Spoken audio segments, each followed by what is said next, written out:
Here's a list of things you might want to have for this job. 10 millimeters, 7/16, 13, 14, 15, 16 millimeter sockets, deep and long, adjustable wrench, extension, tape, a razor blade, pry bar, a long 15, screwdrivers, a torch, a hammer, various other things, eye protection, rust penetrant, a cutting wheel, a vise, an air compressor, a 4-post lift with an additional jack in the middle.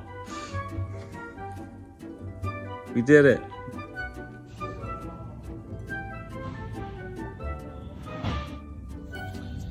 It helps to be able to do something like this. Get that V-bang clamp off. We're now under the car, and we can now see all the crap that we gotta disconnect in here. Yeah. I'm gonna just start going to it.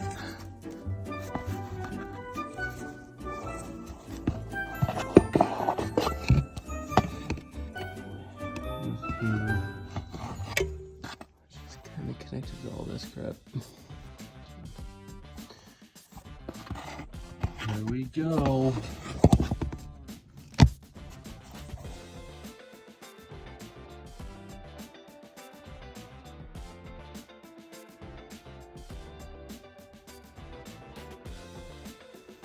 But you can have access here and go one notch at a time.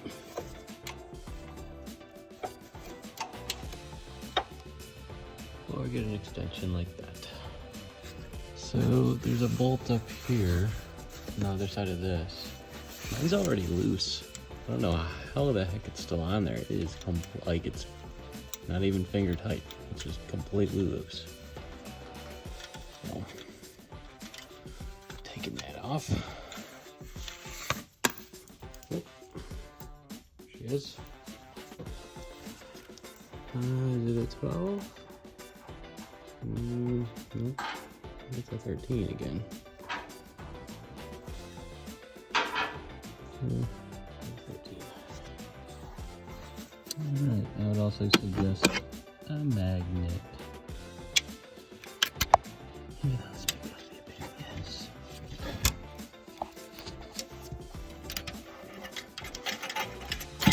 I'm gonna get this thing off.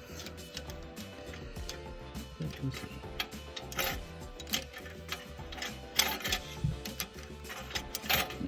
Come out later.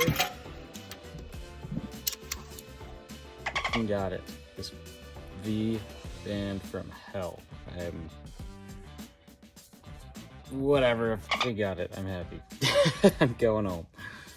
Alright. Decided to take the cover off. We can have much easier access. Just move that guy and that one. And that one. You don't need to disconnect these black connectors. Black and blue ones, they can be left on because they're attached to that stuff. Alright, so the strategy here is to get it above that while also, push it to the left and then rotate it because you have to get it around this other one. And then it will come down. That one right there in the middle of the frame. First, there's one more attached right there where my shadow is touching, right there. And it's going to kind of, yeah, that guy, right there. It's on the opposite side. Finally got it off. This guy was really annoying. Ended up putting it on here so I could get it with a wrench and just left it connected. So it's still connected. Ooh. There it is. Little reference. See what that looks like. You have to push it up and then out and squeeze here. Hold on.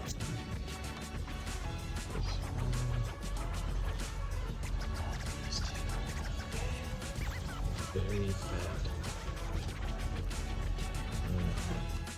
Alright, so I actually got this off as well.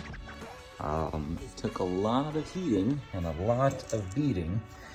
I really beat the hell out of this bung just to get, you know, some force to pull this out. You know, obviously be careful when you're taking it off. Yeah, I just put a lot of heat around this band and on the edge of the opening with the torch, and that did the trick. Okay, so I take out this guy and that guy. Routing.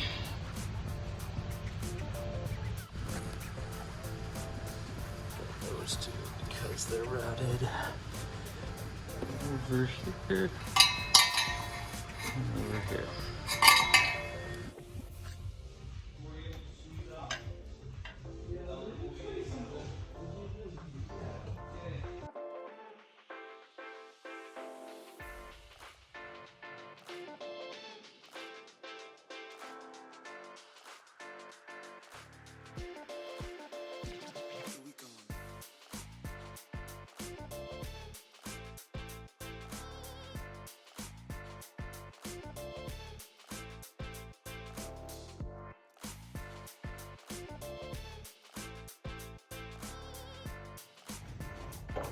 So I disconnect this guy, the whole thing.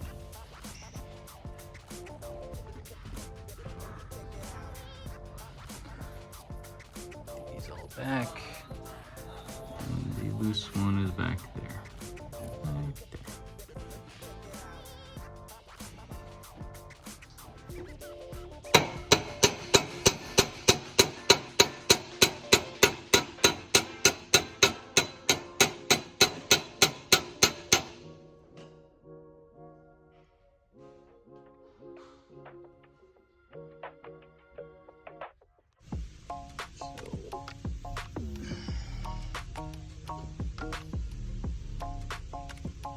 All right, finally got the exhaust on.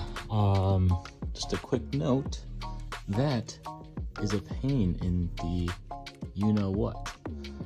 But fortunately, we got an unpaid intern to put both of his hands in here somehow because he has longer, skinnier hands, or arms, and he was able to get that out for me. So that was nice.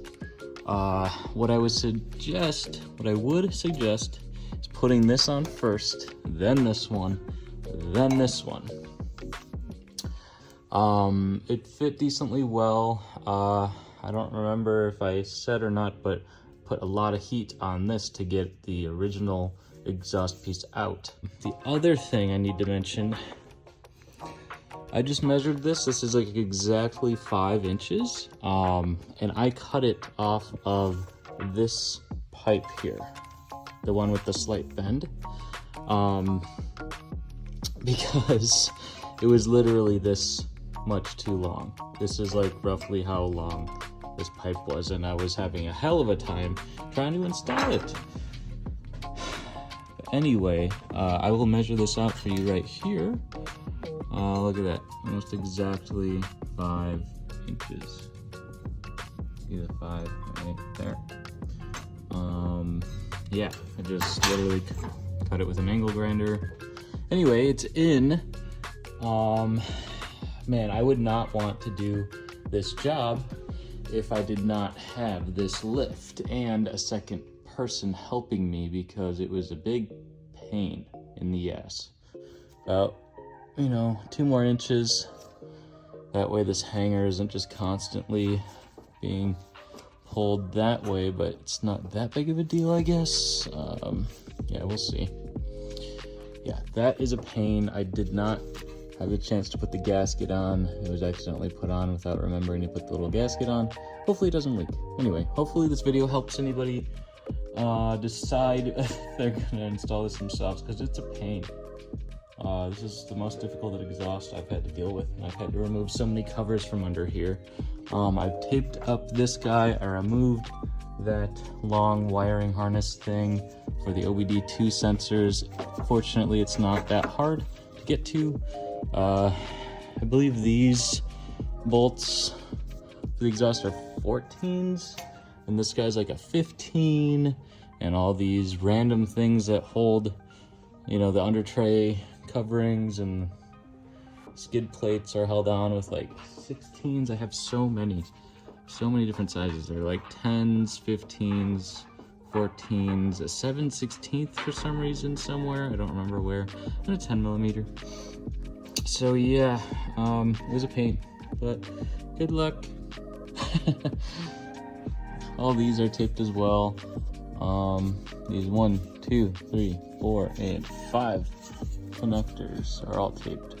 1, 2, 3, 4, and 5. So yeah, good luck.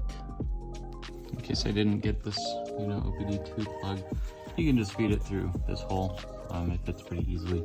Just around here, pop it out this way so you can actually get easy access through this opening, and then pop it back in. Neat little tip. This thing is just a little button, a little snap button. Imagine that. Not gonna lie, this has been a journey. Jeez, I would not want to do this without this fancy 4-post lift with a secondary lift in here to hold stuff up like the exhaust and the panels. It's been rough, but we're on the home stretch. It looks good now. Everything lines up. This is really close, not gonna lie. I mean, it's, you know, it's not that bad. I can just fit my pinky in there, my finger, you know, pointer doesn't fit that well. But, you know, things are close. It happens. I'm just glad to be done. I actually ended up cutting even more out of this because I wasn't thinking hard enough, and I was thinking that it would actually shorten the distance from here to here if I cut this piece, but that doesn't make any sense. That just shortens that one because this guy still needs to be all the way back here, and that's the pipe that it's actually connected to. So this is going to be like that for forever, and that's the reason why this has taken way longer, because I tried to get it out for the last time because I was like, no, I want to do it right, and again, yeah, that just bit me in the ass. So I'm just trying to get the under tray panels back on, transmission brace mount thing, and that'll be it. Yeah, this has been way more difficult than I was expecting. I almost wish that I just fabricated one myself because I've never done it and I want to try doing that. But then again, you never know what kind of challenges that'll bring. I'm just happy to be almost done. So anyway, here we go. Just one of the use cases, holding up the transmission with this jack so I can get all of these bolts on.